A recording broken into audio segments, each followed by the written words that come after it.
Hello there, my RPG lovers, and welcome to another video. Legend Hand of God is a very obscure aRPG from a German studio called Master Creating. This was the 5th game from Master Creating, and I also want to check out one of their other RPGs called Restricted Area. This game came out in late 2007 only on PC, and it's been delisted on Steam. It's abandonware, but you can easily find it and download it with a simple Google search. The only technical issue that you might have is the old version of NVIDIA PhysX driver that you'll have to install. I'll leave the link for that in the description. I already had some legacy PhysX drivers installed and I had to remove them before installing this one for the game to work. Other than that, I was able to run the game in 4K with no major issues. Even the UI scales perfectly to high resolutions, which is usually not the case with such older games. There are some frame drops here and there, but for the most part the game runs smoothly. Actually, I had a minor issue with the text font in the game. It looks like there is no space between the words, which makes it awkward and a bit harder to read. That's not a good sign. Maybe this is because of the high resolution, I'm not sure, but it didn't bother me a lot. As you can probably tell, Legend Hand of God has aged very well when it comes to the visuals. That's certainly one of the benefits of being a PC exclusive. Even up close, the character models and the textures look pretty crisp for a 2007 aRPG. We can easily compare this aRPG with other similar games from this time period, like Titan Quest for example. You can even argue that this game looks better, although Titan Quest has a more stylized look and a much higher budget by the way. So it's definitely impressive how a smaller studio from Germany managed to develop a great looking isometric aRPG in 2007. I believe you. Speaking of Titan Quest, you'll see that Legend Hand of God has similar gameplay ideas for progression, but we'll get to that soon enough. The way the game does lighting is also interesting because your mouse cursor is actually a light elf called Luna. Luna will light up darker areas, talk with you, I think we're in the wrong place. give you tips and so on. She's essentially your companion. Cosma Shiva Hagen is the German-American actress who voiced the light elf by the way. She was also featured in box art promotions for the game, so there's that. The environments in the game have a great visual variety. You'll spend a lot of time in the beginning exploring forest areas and some dark dungeons, but then you'll move on to desert-like areas as well as the snowy mountains. The vegetation in this game is quick to show you those sweet PhysX driver effects. The grass never stops moving, so I guess it's always windy in the game or something. And of course, the vegetation interacts with NPCs and the player in a very satisfying way. Although, come to think of it, a lot of people would hate effects like this because they would tank the frame rates.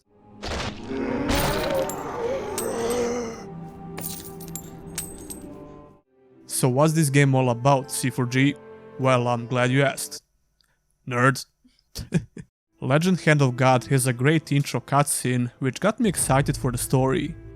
You play as a hero called Targan, who is about to be accepted as an adept into the Order of the Holy Flame. During the night before his initiation, the Eternal Flame goes out and the lands of Aris is once again haunted by demons.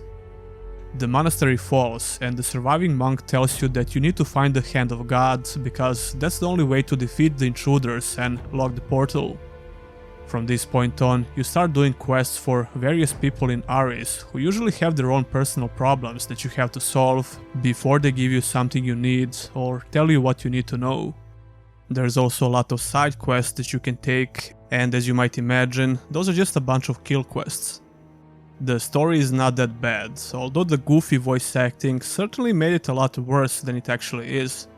All NPCs and the dialogue is fully voice acted, which is quite impressive actually. My wife and child suddenly fell ill when the dead rose from their graves. People say it's because of the curse of the Lich, but I know the true reason.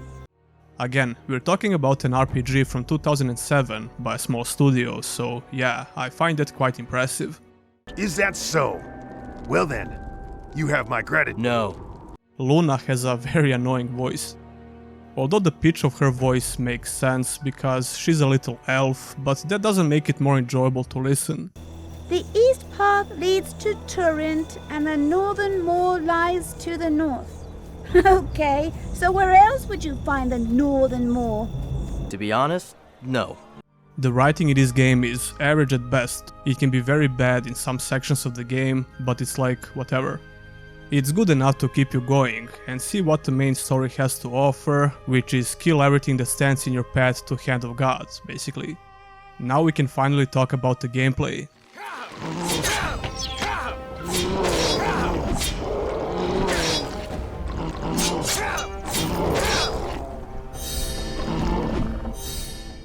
Legend Hand of God had an interesting marketing pitch for the gameplay. They described it as cinematic combat system that enables realistic 3D fights. Okay, come to think of it, many action adventures from this time period used similar verbiage to describe the gameplay mechanics. Having a quote-unquote cinematic gameplay usually meant that you're going to deal with a bunch of bullshit QTEs and pretend that you actually did something cool in the game. Anyway, this game functions very similar to most action RPGs of its kind. You use your mouse to move and attack enemies, and you can rotate the camera with WASD. Legend Hand of God doesn't have the most responsive control scheme, but moving around and attacking feels okay. It starts to feel a bit janky when you try to do some actions a bit faster. For example, I use this jumping attack quite a bit, and I would have to move away from the enemy in order to use it. But moving away from the fight can feel extremely janky, especially if the enemy is in the middle of the attack that's going to hit you. If the enemy, like these giants for example, are in the middle of the swing animation, even if you're already far away from them, you'll get hit. I'm guessing this is because there is a hit chance in the game, and when the invisible dice rolls to hit you, you get hit. Was that an amulet? On the other side, I could use this ability up to 5 times in a row sometimes, which felt pretty good. There seems to be some parts of the game which block your actions and the field of view of the enemy, even though they don't look like it. I can't do that. The melee combat is very static as well, which makes most fights feel like a stat check. I mean, it's not like most aRPGs from back in the day had skill-based abilities where you had to dodge or move out of the way, but still. Every bigger enemy and bosses are pretty much the same, it's not that fun to fight them. I try to do my jumping quote-unquote build, but like I said before, stepping outside of combat can be very sluggish. You can deal or receive critical strikes, which is what killed me the most in some boss fights. You can also get knocked down, and getting back up is painfully slow. Although you can get some items which will speed up that animation. That being said, killing regular enemies feels satisfying, which is one of the most important things to get right.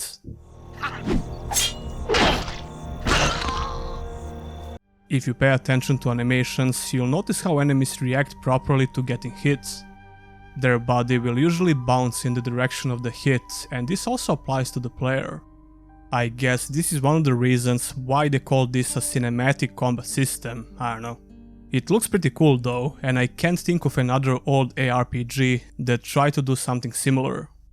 You would just swing your weapons relentlessly and eventually see the enemy's ragdoll animations upon death. This game doesn't have ragdolls, but it has on-death animations, which are cool to see a couple of times, but they get boring pretty fast. There are some interesting gameplay quirks in Legend Hand of God.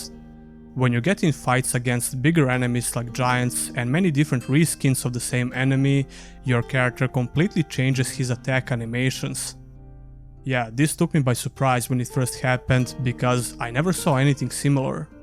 You get totally different animations, which seem a bit more appropriate for fighting bigger enemies like this. Then again, you'll get to fight some other big enemies in the game, and your animations won't change like this, you'll use default attack animations. The first time it happened it seemed cool, but it quickly gets annoying because your attacks are much slower. Combined with the hit chance, which was pretty low on my character because I forgot to invest points into dexterity, it makes these fights a drag. Although the second part of that wasn't the game's fault, I just dumped my points into strength and constitution.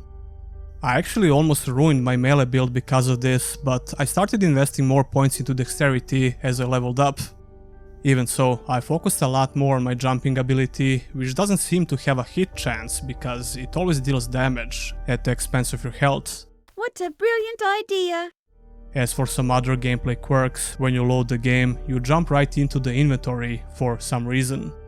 The game also pauses when you open the inventory, by the way. You equip items by dragging them from the bags to your character model, and you can also unequip items like this. Even though it can be a bit annoying, I like this quirky feature and it reminds me of Morrowind a little bit. The hit chance I mentioned before also reminds me of Morrowind, and not in a fun way. Look, there is certainly a place for hit chances in RPGs, but having them in these types of games feels redundant. Especially when your control scheme is not that responsive, it only makes the action feel worse.